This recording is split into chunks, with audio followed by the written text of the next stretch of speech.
જય સ્વામિનારાયણ બાલમિત્રો. ઘણા સમય પહેલાં દેવર્ષિ નારદજી ભગવાન વિષ્ણુજીને મળવા વૈકુંઠ ગયા. ભગવાન વિષ્ણુએ તેમનું ખૂબ પ્રેમથી સ્વાગત કર્યું અને ખૂબ આદર સન્માન કર્યું.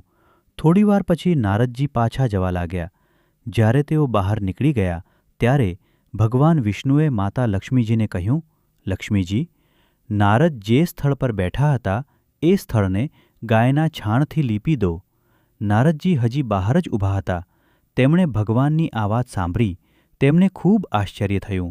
તેઓ તરત પાછા ભગવાન પાસે આવ્યા અને વિનમ્રતાથી પૂછ્યું, હે પ્રભુ, જ્યારે હું આવ્યો ત્યારે આપે મારું ખૂબ સન્માન કર્યું, પણ હવે હું જઈ રહ્યો છું ત્યારે આપ માતા લક્ષ્મીજીને એવું કેમ કહો છો કે જ્યાં હું બેઠો હતો એ સ્થળને છાણથી લીપી દો?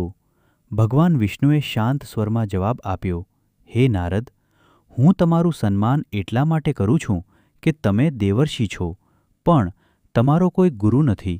જે વ્યક્તિનો ગુરુ ન હોય તે નિગુરો કહેવાય, અને નિગુરો વ્યક્તિ જે સ્થળ પર બેસે એ સ્થળ અશુદ્ધ થઈ જાય છે. આ વાત સાંભળીને નારદજીને પોતાની ભૂલ સમજાઈ.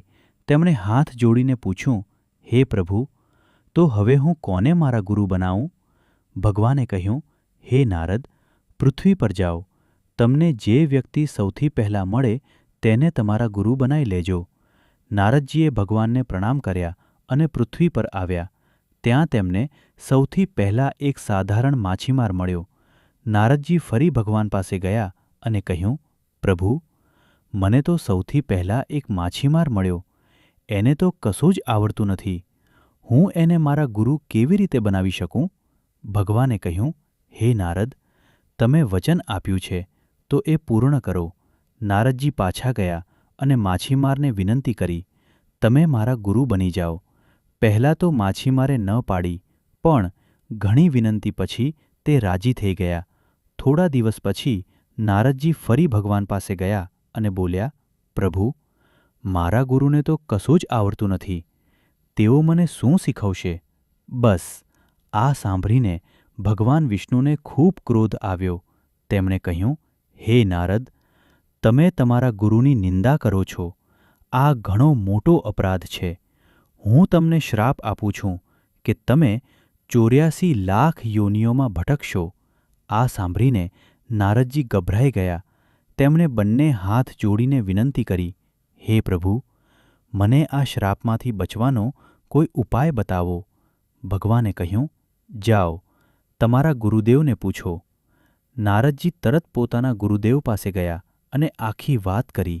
ગુરુદેવે કહ્યું, તમે ભગવાનને કહેજો કે 84 લાખ યોનિઓના ચિત્રો ધરતી પર બનાવી આપે.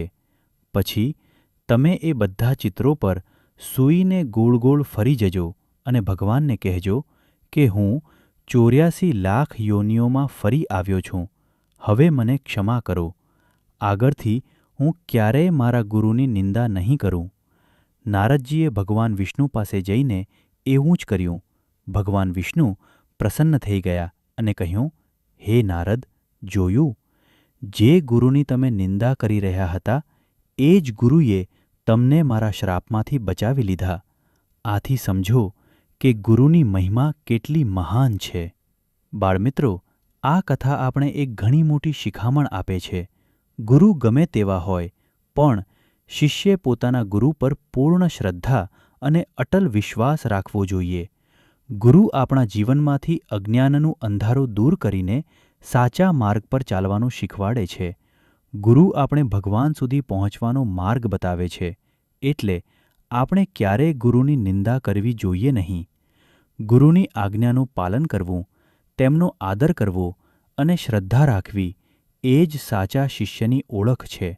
આજે ગુરુ પૂર્ણિમાના પવિત્ર દિવસે ચાલો આપણે બધા મળીને આ સંકલ્પ કરીએ.